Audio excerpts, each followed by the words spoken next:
Hello दोस्तों, कैसे हैं आप सब। आपका स्वागत है रजनी साहित्य अकादमी में। तो मित्रों, कल हमने आदिकाल से 14 प्रश्न किए थे और आज हम बाकी के आदिकाल के प्रश्न लेकर आए हैं। तो देर न करते हुए चलिए हम अपने प्रश्नों की ओर चलते हैं। पहला प्रश्न आपके सामने है, अमीर खुसरो की पहेलियाँ और मुखरियाँ किस भाषा में हैं? अरबी में, अवधी में, खड़ी बोली में। तो इसका राइट आंसर है अमीर खुसरो की मुखरियाँ और पहेलियाँ हैं खड़ी बोली में। अगला प्रश्न है, निम्नलिखित में से किसकी भक्ति साख्य भाव की थी? मीरा की, तुलसीदास की, रसखान की या फिर सूरदास की? तो साख्य भाव की पूछा है, यानी सखा भाव की, तो ये थी सूरदास की। अगला प्रश्न है, सूरदास की रचनाओं में हमें किसका हृदयग्राही वर्णन मिलता है? तो भक्ति का, श्रृंगार का, वात्सल्य का या उपर्युक्त में से तीनों का, या फिर ये फारसी टाइम में मिस्टेक हो गया है। तो किसका हृदयग्राही वर्णन मिलता है? तो ये तीनों का ही मिलता है, भक्ति का ही मिलता है, श्रृंगार का भी और वात्सल्य का भी। अगला प्रश्न है, आदिकाल को किस साहित्यकार ने क्या कहा? महाकाव्य काल कहा, या फिर आचार्य काल कहा, या फिर चारण काल कहा, या फिर साधना काल कहा? तो आदिकाल को पूछा है, तो ये कहा है आदिकाल को चारण काल। अगला प्रश्न है, विद्यापति रचित मैथिली का विख्यात ग्रंथ है कौन सा है जो कि फेमस है? कीर्तिलता, कीर्ति पताका, पदावली या फिर पद्मावत?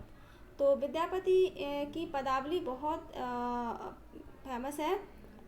अगला प्रश्न है, अपभ्रंश काव्य अधिकतर किस छंद में लिखा गया है?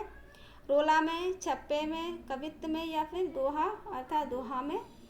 तो छंद पूछा है, तो ये लिखा है दोहा में, अपभ्रंश लिखा है दोहा में। किस कवि की हिंदी का आदि गीतकार माना जाता है? अर्थात आदि गीतकार माना जाता है हिंदी का? जायसी को, जगनिक को, जयदेव को या फिर विद्यापति को? तो हिंदी का आदि गीतकार कौन है? तो ये है विद्यापति।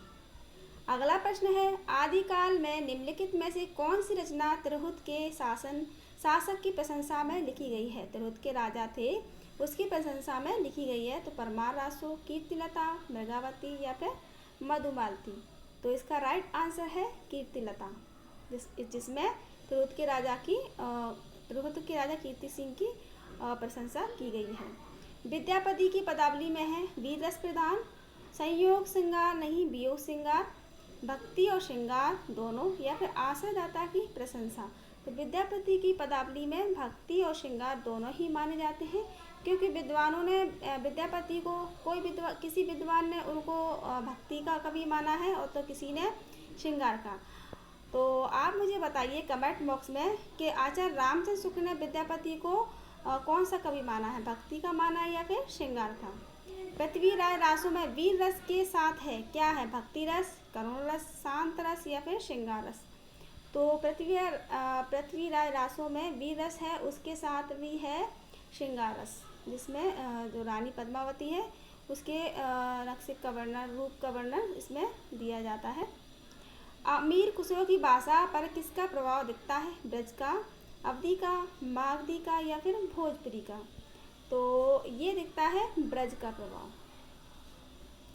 अगला प्रश्न है, संस्कृत साहित्य में जो स्थान जयदेव का है, हिंदी साहित्य वही स्थान कौन सा है, किसका है? दलपति विजय का, विद्यापति का, जगनिक का या फिर चैतन्य महाप्रभु का?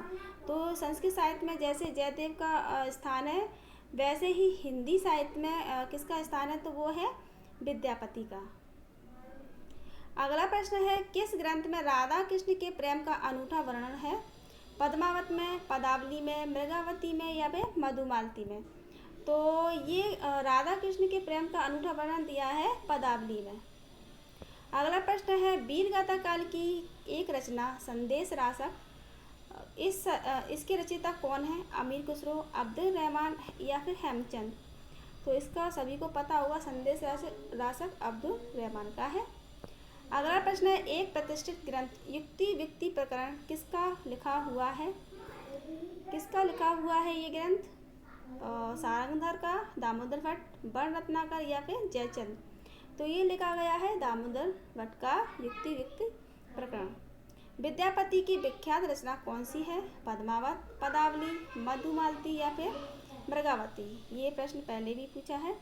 तो विद्यापति की जो विख्यात है वो है पदावली। तो मित्रों, ये थे हमारे आदिकाल से कुछ बहुत महत्वपूर्ण प्रश्नोत्तरी जो बार बार एग्जाम में टीजीटी, पीजीटी, नेट में पूछे जाते हैं। कल हम भक्तिकाल से कुछ प्रश्न लेकर आएंगे।